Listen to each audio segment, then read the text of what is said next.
This photo was lost for almost 100 years. It ended up in a car boot sale at Ashton-under-Lyne.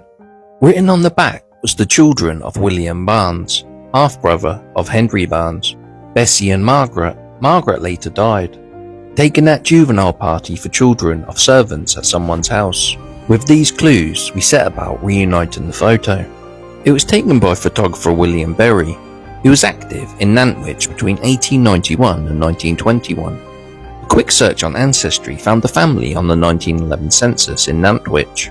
Father, William Thomas Barnes, had married Maggie Steele, and they had 3 daughters, Bessie, Nancy and Maggie. Further research revealed William had a half-brother, Harry Barker, which tied up with the information on the back of the photo. Sadly, the youngest child, Margaret, died in 1916, when she was just 6 years old. I went on a mission to find a descendant, so I looked into the history of her sister Bessie. Now Bessie married Edward Price. They had 1 daughter, Barbara. Barbara married Kenneth Lewis, but unfortunately I couldn't find any children. I then looked for descendants of another sister, Nancy, and discovered she married Harold Wrench and had a daughter, Sheila. She married John Hardern, and they had a daughter, Carolyn, who I found on social media. I sent her a message and received a message back, and she confirmed I had the right family, and she was delighted to see a picture of her great aunts, and the photo is now back where it belongs. This is the story of my great-great-grandmother, who was born in a workhouse and left the world with a broken heart. Frances Burton was born in Docking Union Workhouse in 1863. She was the illegitimate daughter of Anne Burton. In 1871, the family were living in Atto's Yard, Norfolk Street, King's Lynn. They are living with William Nichols, and Anne is listed as his housekeeper. They would eventually marry in 1877. In 1885, Frances married Ambrose Thomas Ransom, a local man living in Highgate, King's Lynn. They had their first child, my great-grandmother Frances, in 1887. She was followed by Ambrose in 1888, George in 1890, and Ellen in 1892. A son, Charles, was born in 1894, but sadly he died an infant. When Frances was pregnant in 1895, she was fined for stealing boots and stockings from Richard Catalu's shop in Norfolk Street. P.C. Bollister searched her house and found the stockings upstairs in a drawer. Incredibly, he also found £196, 10 shillings, all in gold except £8. This would amount to £27,000 in today's money. Mr. Catalu asked the bench to be lenient due to her pregnancy, and she was fined 40 shillings. 2 months later, she gave birth to a son, Frederick, but sadly he died aged 2 months. Her daughter, Caroline Maud, was born in 1897. Catherine was born in 1900. Unfortunately, she died aged 3 months. Her daughter Margaret was born in 1906. In April 1905, she lost her husband, aged only 44.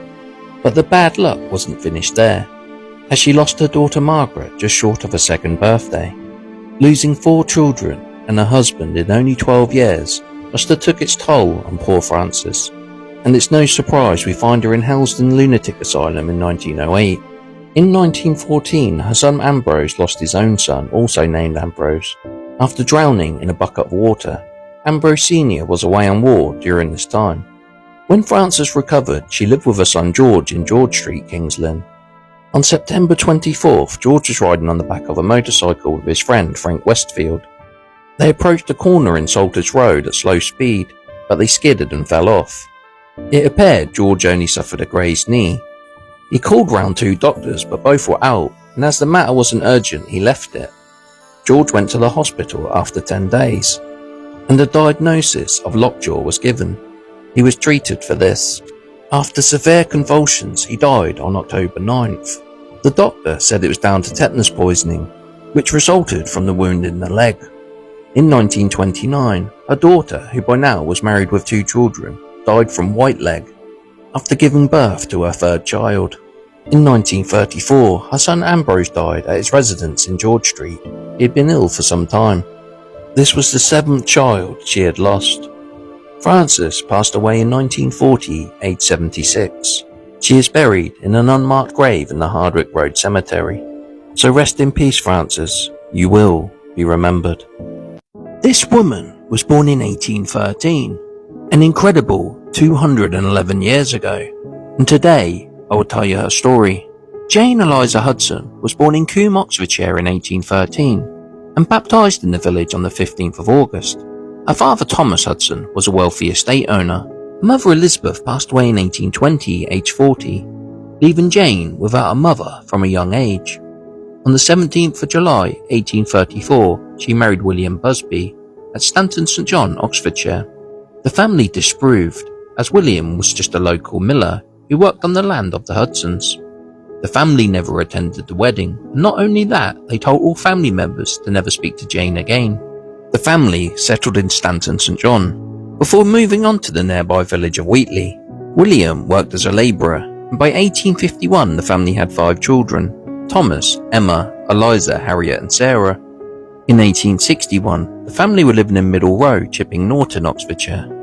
They had 2 more children, William and Edward, and in 1871 they were living in Mock Hill, Chipping Norton.